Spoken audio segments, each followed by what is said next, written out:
হুম, তাহলে আজকে আমরা আইডিসি আর এসিসি না এসিসি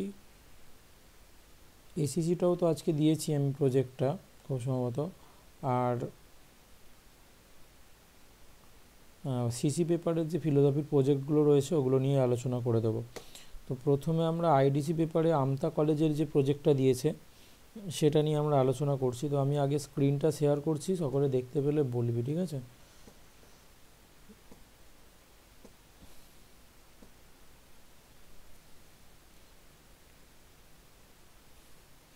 সকলের কাছে স্ক্রিনে গেছে, স্ক্রিন দেখা যাচ্ছে? অন স্ক্রিনে দেখা যাচ্ছে পিডিএফগুলো? কে কথা বলছিস বোঝা গেল না। হ্যাঁ স্যার, দেখা যাচ্ছে। ওকে, আমি আগে গান্ধীজির অহিংসা নিয়ে যে আমতা কলেজে যে প্রজেক্টটা দেওয়া রয়েছে সে বিষয়টা আলোচনা করে দিই। কিছুই না, আমতা কলেজের প্রজেক্টটা যদিও 500 শব্দের মধ্যে লিখতে বলেছে, কিন্তু 500 শব্দে তো আর প্রজেক্ট লেখা যায় না, যেটা জোর জবরদস্তি ব্যাপার একটা, সেটা পসিবল না। তো যতটা হবে সব থেকে ছোটো করেই করা রয়েছে। আমি যে পিডিএফটা দিয়েছি সেখানে এইখান থেকে আমি এই পিডিএফটা আবার দিয়ে দেব। হ্যাঁ,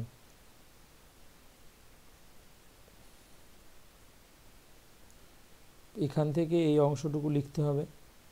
প্রথমে কোনো রকম পয়েন্ট এক্সট্রা করে করার দরকার নেই, ঠিক আছে? প্রথমে একদম শুরু তোমরা 3টে ভাগে করার চেষ্টা করবে, ঠিক আছে? এইখানে এই অংশটুকু ভূমিকাতে যাবে, তারপরে এখান থেকে রয়েছে, এখান থেকে এই অংশটুকু রয়েছে, এতে লিখবে, ভূমিকা অংশে যাচ্ছে এটা। তারপরে শুরু হচ্ছে গান্ধীজির দর্শন তত্ত্বের অহিংসা, এইটা সম্পূর্ণ আলাদা যাবে। এইটা ধরে নাও আমি 2 নম্বর অংশ হিসাবে আমি লিখব, ঠিক আছে? আর আগের অংশটা আমি লিখব 1 নম্বর অংশ হিসাবে, ঠিক আছে? এটা প্রথম, এটা হচ্ছে ভূমিকা অংশ, এখানটাতে কোনো রকম অন্য কোনো কিছু পয়েন্টারে করার দরকার নেই, ঠিক আছে? আর এখান থেকে আমার টোটাল লেখা স্টার্ট হবে প্রজেক্টের, এখান পর্যন্ত লিখব, কিন্তু এই যে পয়েন্টটা রয়েছে পয়েন্টটা করার দরকার নেই, ঠিক আছে? এই পয়েন্টের কোনো দরকার নেই, কোনো জায়গায় কোনো আলাদা করে পয়েন্ট করবে না, কেবল ব্যাকেট দিয়ে ঘিরে দেওয়া অংশগুলোই তোমরা লিখবে। বোঝা যাচ্ছে যারা আইডিসিতে আছো? এখানে যে অহিংসার সদর্থক অর্থ এটাও লেখার দরকার নেই, কোনো পয়েন্ট করার দরকার নেই। যদি মনে হয় যে খুব বড় হয়ে যাচ্ছে তাহলে ইংরাজি কোটেশনগুলো বাদ দিতে পারো, কারণ ইংরেজি কোটেশনের আগে বা পরে সাধারণত এগুলো দেওয়া রয়েছে, ব্যাখ্যাগুলো দেওয়া আছে। গান্ধীজির অহিংসা বিষয়টা তো খুব একটা ছোট বিষয় না, তার সমগ্র জীবনের যে দর্শন সেটাই প্রতিষ্ঠা হয়েছে গান্ধীজির অহিংসা তত্ত্বের ওপরে। তাই অহিংসার নিয়ে প্রজেক্ট করতে গেলে 500 শব্দে বেঁধে দেওয়া খুব মুশকিল।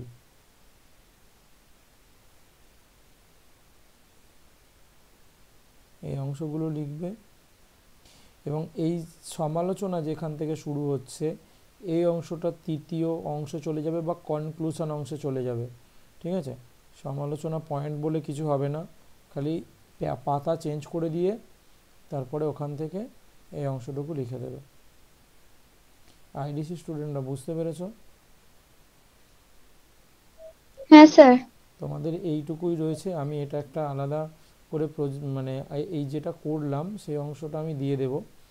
এই অংশটা পুরোটাই বাদ দিয়েছি, প্রাচীন অহিংস তত্ত্বের সঙ্গে গান্ধীজি অহিংস তত্ত্বের পার্থক্য, এটা দিতে গেলে তোমাকে ওই কনক্লুশন অংশের মধ্যে ঢোকাতে হবে, ঠিক আছে? কিন্তু দরকার নেই, যেহেতু ছোট করতে বলেছে। তো এইটা হবে তোমার 4-5 পাতা তো মিনিমাম হবেই, 4-5 পাতার কমে কোনো প্রজেক্ট হয় না, সম্ভবই না। এই অংশটুকু বোঝা গেছে? আমি এটা তোমাদের গ্রুপে দিয়ে দেওয়ার চেষ্টা দেখছি, আমি এই অবস্থায় সেভ করে দিয়ে দিচ্ছি।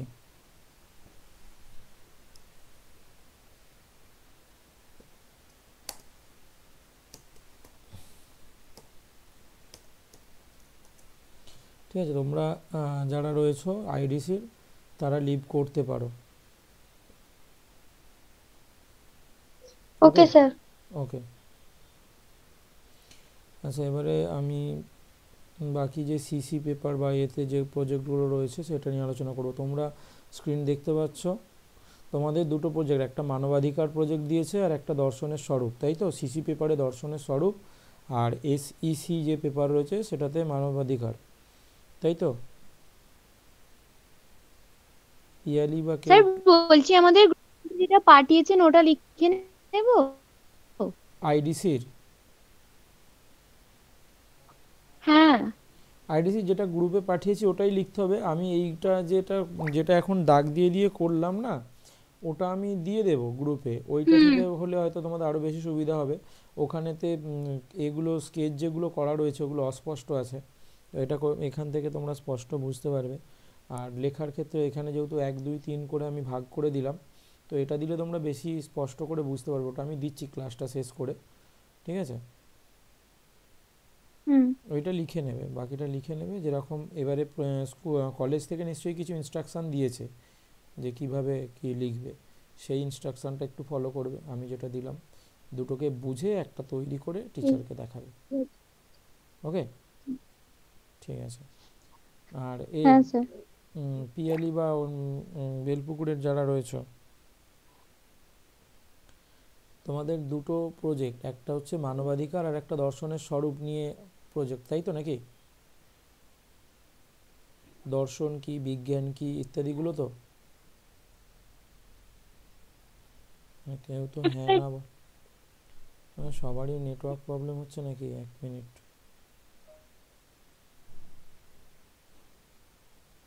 সবার কি নেটওয়ার্ক প্রবলেম হচ্ছে? পিয়ালি তো আছে দেখছি। হ্যাঁ স্যার বলুন। বলছি ওইটাই তো, এই দুটো প্রজেক্ট তো। হ্যাঁ হ্যাঁ ওইটাই। মানবাধিকারটা এসএসসি হচ্ছে পেপারে। এসিসি পেপার, এটা হ্যাঁ আমাদের বেলপুকুর কলেজের, তাই তো? এসিসি হ্যাঁ পেপারে হ্যাঁ। মানবাধিকার দিয়েছে আর সিসি পেপারে আর দর্শনের স্বরূপ। সাধারণ জ্ঞান দর্শনের স্বরূপ ওইসবগুলো। সাধারণ জ্ঞানের জায়গাটা দিয়েছে, মানে দর্শন হুম হুম। সম্পর্কে সাধারণ জ্ঞান, ঠিক আছে? তো হ্যাঁ। সেই জায়গাটা আমি আলোচনা আমার করব। স্যার বলছি আমার একটাই হবে তো? হ্যাঁ, যার যার আমার এসিসি তো নেই, সিসিটা হবে, আমার দর্শনের স্বরূপটা। হ্যাঁ আমি করে দিচ্ছি, তবুও একটুখানি থেকে করে নাও। অনন্যার একটাই হবে।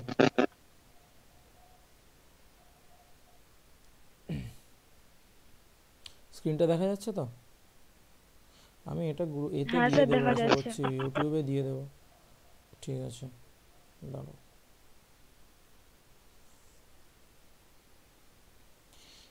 দেখো তো, ওই ওদের যেরকম বললাম তোমাদেরও তাই একই রকম ইনস্ট্রাকশান। সেটা হচ্ছে যে কোনো রকম পয়েন্ট হবে না, ঠিক আছে? এখানে প্রশ্ন দিয়েই লেখাটা শুরু হয়েছে, যেরকম সেরকমভাবেই লেখাটা শুরু হবে। বা তোমাদের হয়তো শুরু করার জন্য কিছু একখানা গ্রুপে দিয়েছিল কিভাবে শুরু করবে, তাই তো? এরকম একটা কিছু দিয়েছিল লেখাতে। কার লেখায় ছিল?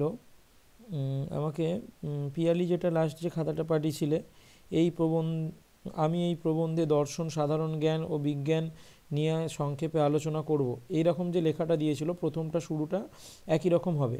হওয়ার পরে এই অংশটা ভূমিকাতে শুরুতে ঢুকছে প্রথম থেকেই, এটা একের অংশতেই যাবে, ঠিক আছে? এটা হচ্ছে এই একের অংশতেই যাবে।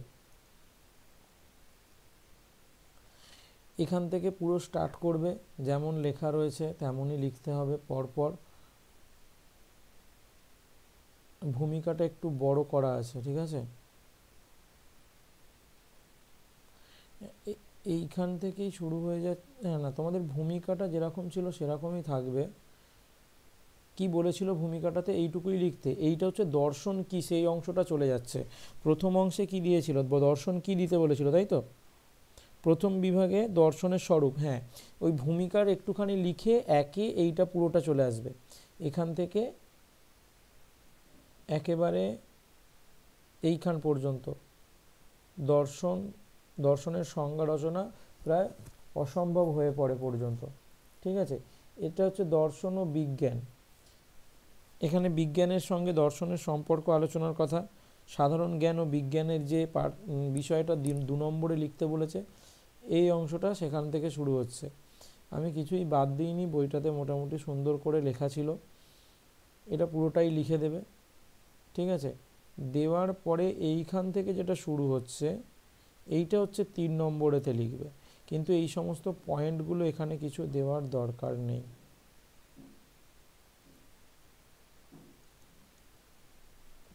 এগুলো দেওয়ার দরকার নেই।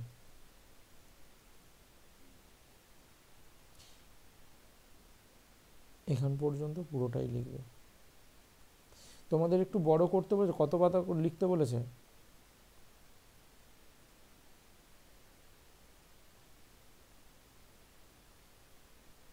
পিয়ালি কত পাতা লিখতে বলেছে? পেজ ওটা ঠিক আমি জানি না কতগুলো পেজ লিখতে বলেছে এটা। কেউ কিছু জানো? এটা মোটামুটি এখানে আমি মোট 8টা পেজ দিয়েছি, তার মধ্যে কোনো কোনো পেজ পুরোটা রয়েছে আর কোনো কোনো পেজের অর্ধেক অর্ধেক করে রয়েছে। তো এটা তোমাদের খাতায় 12 থেকে 13টা পেজ হবে মোটামুটি স্ট্যান্ডার্ড হাতে লেখায়। বুঝে গেছে? স্যার এটা লেখার পরে সে কোশ্চেন আকারে হয়ে যাবে না তো? কোয়েশ্চেন আকারে বলতে? মানে কোশ্চেনের মতো দেখতে লাগবে না তো, যে কোশ্চেনের উত্তর লিখে দিয়েছি এরকম? না, ওটা হয়েছে জানা ছিল। ওই যে কিছু কিছু জায়গা রয়েছে যেখানটাতে ওই তোমাদের স্কুল কলেজ থেকে বলে দিয়েছে না যে আমরা এইভাবে আলোচনা করলাম, ওইটা কিন্তু একটুখানি ফলো করবে, ঠিক আছে। এই যে একটা জায়গায় লিখে দিয়েছে, তুমি যেটা পাঠিয়েছিলে, এর পরবর্তী বিভাগে আমি বিজ্ঞান ও সাধারণ জ্ঞান কি তা নিয়ে সংক্ষেপে আলোচনা করব। এই রকম এইগুলো যেগুলো বলেছে সেগুলো একটু ফলো করতে হবে, ঠিক আছে। ঠিক আছে। এইটা হচ্ছে তোমাদের সিসি পেপারের যে এটা গেছে, এইখানটা একটুখানি বোঝা যাচ্ছে না বলে আমি এখানটা লিখে দিলাম, ঠিক আছে। এটা করা যায় লেখা ছিল। আর যদি কোনো জায়গায় এরকম কোনো প্রবলেম হয় সেগুলো জিজ্ঞাসা করে নেবে অবশ্যই, সেই হিসাবে দিয়ে দেব, বলে দেবো আর কি ওগুলো। আর চলে যাচ্ছি মানবাধিকার। এইটা এই দাগ দেওয়া অবস্থায় কি দেওয়ার দরকার আছে? তাহলে আমি সেভ করবো, না হলে সেভ করার দরকার নেই।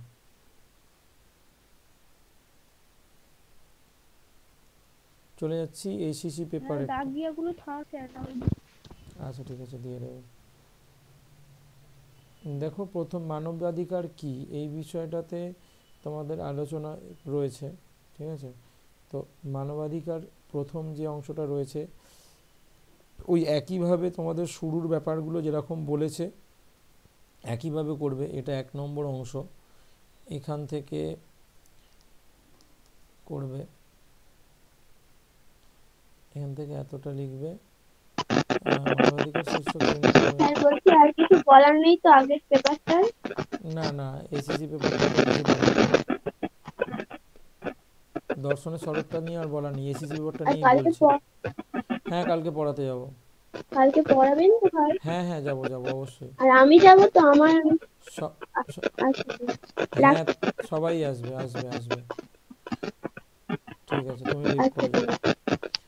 প্রথমে হচ্ছে এই ধারণা একটুখানি ভূমিকা অংশটা দেবে।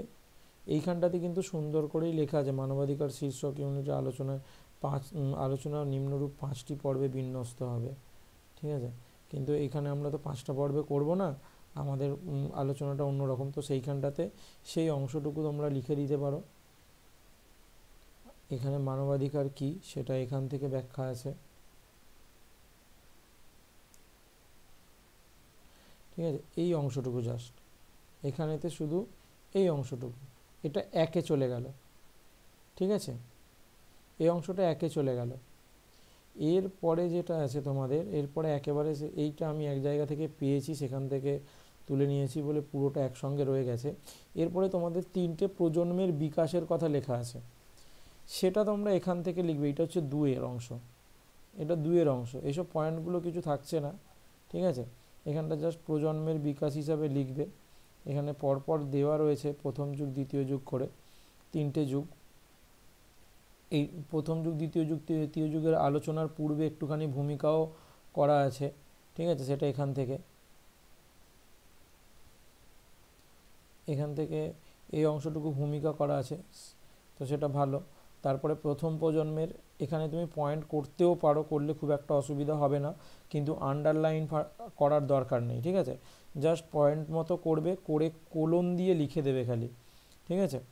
এইখান থেকে এটা প্রথম প্রজন্ম, দ্বিতীয় প্রজন্ম এবং তৃতীয় প্রজন্ম, তৃতীয় প্রজন্মের বৈশিষ্ট্য, সীমাবদ্ধতা, এখান পর্যন্ত লিখলে, ঠিক আছে? এরপরে যে অংশটা লিখবে সেটা হচ্ছে কনক্লুশন অংশ হবে। আমি একটুখানি দাঁড়াও, আমি একবার দেখে নিই এই অংশটা দেওয়ার জন্য কোন জায়গাটা আমি দিলে বেটার হবে। আমি দেখে নিই, তোমাদের বলছি কত পাতায়। এদিকে ধারণা,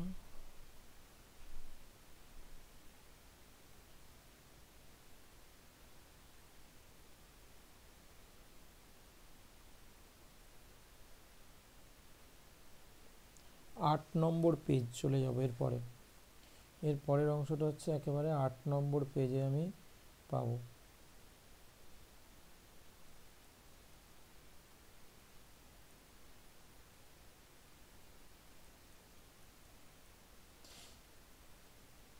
এইটা আমরা কি করব,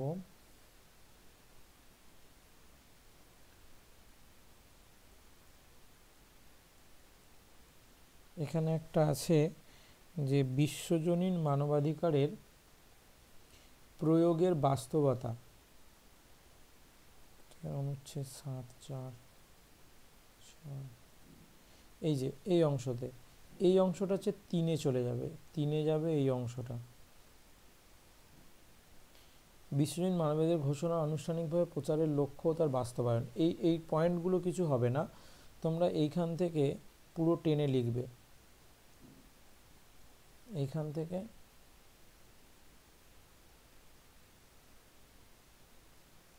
এখান পর্যন্ত।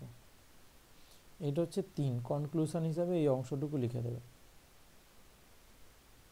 ঠিক আছে? রাষ্ট্রসচিব কর্তৃক, রাষ্ট্রসংঘ কর্তৃক কী কী ব্যবস্থা গ্রহণ করা হয়েছে এগুলোকে প্রতিষ্ঠা করার জন্য। বোঝা গেছে?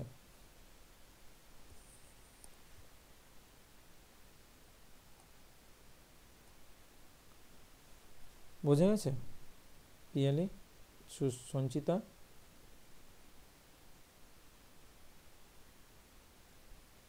হ্যালো, বুঝতে পারছি। ঠিক আছে, আমি এইটা পুরোটা দিয়ে দিচ্ছি, আর এর গ্রন্থপঞ্জি আমি আলাদা করে দিয়ে দেব, ঠিক আছে? আর এর গ্রন্থপঞ্জিটা মনে হয় আগে থেকে দেওয়া আছে, ধরো আমি একটুখানি দেখি যদি গ্রন্থপঞ্জিটা এখনই দিয়ে দেওয়া যায়, ওই দর্শনের যে এটা ছিল, একটুখানি দাঁড়াও, গ্রন্থপঞ্জিটা যদি দিয়ে দেওয়া যায় সেটা এখনই বলে আলোচনা করে দেবো।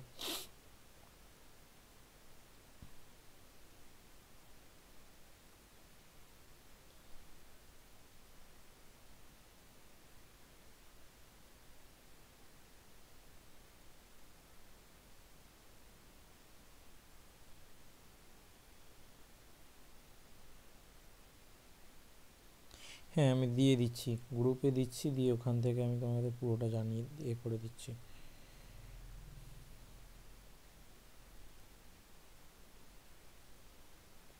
গীতালি,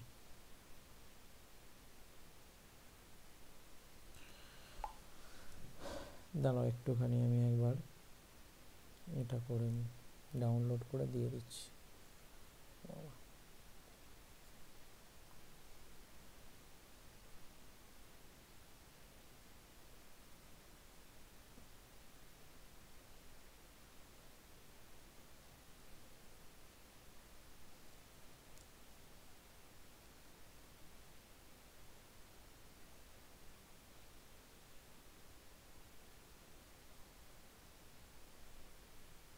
এটার আবার কি হয়ে গেল?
এইটা এখানে রয়েছে দুটো এর রয়েছে, একটা ভারতীয় দর্শনের গ্রন্থপঞ্জি দেওয়া রয়েছে, এটা আমাদের ভারতীয় দর্শনটা থেকে আমরা লিখব না, আমরা পাশ্চাত্য দর্শনটা থেকে লিখব। এইখানেতে অনেকগুলো বইয়ের নাম লেখা রয়েছে, ঠিক আছে। তো এর মধ্যে থেকে তোমরা যে কোনো মিনিমাম 3-4টে দিও, ঠিক আছে। দেবব্রত সেনটা রাখবে, আর হচ্ছে এই সমরেন্দ্র ভট্টাচার্যটা অবশ্যই রাখবে, দেবব্রত সেনটা তো অবশ্যই রাখতে হবে। আর কোনটা যেন, রমাপ্রসাদ দাস, যার বই থেকে এটা, এইটা, এই দুটো, আর হচ্ছে এই 4টে দেবে, ঠিক আছে। 1, 4, 5, 6 এই 4টে অবশ্যই দিও, বাকিগুলো না দিলেও চলবে, কিন্তু এইগুলো অবশ্যই দিও, এইগুলো। বোঝা গেছে? দেখা গেছে এগুলো? ও তোমাদের, সরি, হ্যালো সঞ্চিতা, আমার তো স্ক্রিনটা শেয়ারই করা ছিল না। দেখো পিয়ালি, এটা দেখা যাচ্ছে, এটা দেখা যাচ্ছে? দেখা যাচ্ছে। হ্যাঁ, এখানে এই এই যে দ্বিতীয় যে অংশটা রয়েছে, পাশ্চাত্য দর্শনের বইগুলোর আমরা লিখব, ঠিক আছে। এই 4টে লিখবো মেনলি, এই 4টে লিখতেই হবে। সেন দেবব্রত, সেনগুপ্ত প্রমোদ বন্ধু, ভট্টাচার্য সমরেন্দ্র, আর হচ্ছে দাস রমাপ্রসাদ ও চক্রবর্তী শিবপদ। এখানে লেখার ক্ষেত্রে আগে পদবী এবং পরে নাম, ঠিক আছে, তারপরে বইয়ের নাম, তারপরে কোথা থেকে কবে প্রকাশ হয়েছে। এই দিকটা হচ্ছে তোমার লেখক পয়েন্ট করতে পারো, লেখক, এটা হচ্ছে বইয়ের নাম, আর এটা হচ্ছে প্রকাশ, ঠিক আছে। এইখানে এত 6খানা দেওয়া রয়েছে, 4খানা মিনিমাম দিও, তার মধ্যে যেগুলো গোল করেছি সেগুলো অবশ্যই দিও, ঠিক আছে। আর ওই বলছি যে স্যার, ওই মানে ওই পদবিগুলোর হচ্ছে অক্ষরটাও কি যেটা আগে সেটা মানে আগে দিতে হবে তো নাকি? কি অক্ষরটা বলতে? অক্ষরটা বলতে যেমন ওটা মানে দাস নিচেরটা আমি বুঝতে পারছি না ঠিকঠাক। নিচেরটা দাস হচ্ছে আছে তো দাস, নয়? দাস রমাপ্রসাদ, ঠিক আছে, হ্যাঁ। মানে হ্যাঁ, রমাপ্রসাদ তারপরে দাস, দয়ের তার পরে তো মানে দয়ের পরে তো মানে ভ। দয়ের পরে ভ তো মানে পরে ওই স্পেলিং গুলোর মধ্যে পরে দাস তো মানে ভ লেখা আছে, পড়ে। দাস, দাস লেখা না, আছে না, এটা। তার আগে ওই ভট্টাচার্য না কি আছে না? এটা ছয় ছয় ছয়, এটা ভট্টাচার্য সমরেন্দ্র। দাঁড়া আরেকটু হ্যাঁ, বড় ওটাই। করে দিই, আরেকটু বড় করে দিই, না, দেখ। আমাদের বলেছে পদবিটা আগে লিখতে বলেছে, তো তার আগে হচ্ছে যে যেমন আর ওই আছে তো আ এর আগে হুম, কি হয়, তো তাহলে আগে ওই টা বসাতে হবে, তারপরে এরম ভাবে সাজাতে বলেছে তোমাদের। কোথায় আর সেটা তুমি তোমাদের যেরকমভাবে, সেটা কোনো ব্যাপার না, ওটা যদি তোমাদের ও কলেজ বলে আচ্ছা। থাকে তাহলে তুমি করতে পারো। মানে আগে দন্তেশ্ব হবে না আগে দ হবে, তাই তো? মানে আগে হ্যাঁ, হ্যাঁ, যেহেতু দ ওটাই আমি আসে, বলতে তাই চাইছি। তুমি আগে দ দিয়ে, দয়ের মানে দাস রমাপ্রসাদকে তুমি আগে লিখতে চাইছো। হ্যাঁ, হ্যাঁ, হ্যাঁ, তারপরে তুমি সেন লিখতে চাইছো, তারপরে ভ লিখতে চাইছো, ঠিক আছে। হ্যাঁ, তো ওটাই বলতে ভট্টাচার্য চাইছি। সেটা তুমি সাজিয়ে নেবে, এখানে তো আমার যেমন ইচ্ছা ক্রম লেখা আছে, এই ক্রমটা ও তুমি আচ্ছা। তোমার মতো করে বা কলেজ যেরকম বলবে সেগুলো তার মতো করে করে নিতে হবে, এটা তো আমার কথাই হবে না। কলেজের টিচার যেরকম বলবে, যেরকমটা চাইবে তোমাকে সেরকমটা করে দিতে হবে, আচ্ছা, আচ্ছা, ঠিক আছে। ঠিক আছে। হুম, বোঝা হুম। গেছে আশা করি ক্লাসটা? হ্যাঁ, হ্যাঁ, ঠিক আছে, ঠিক আছে। তা রেকর্ডিং বন্ধ করে দিই।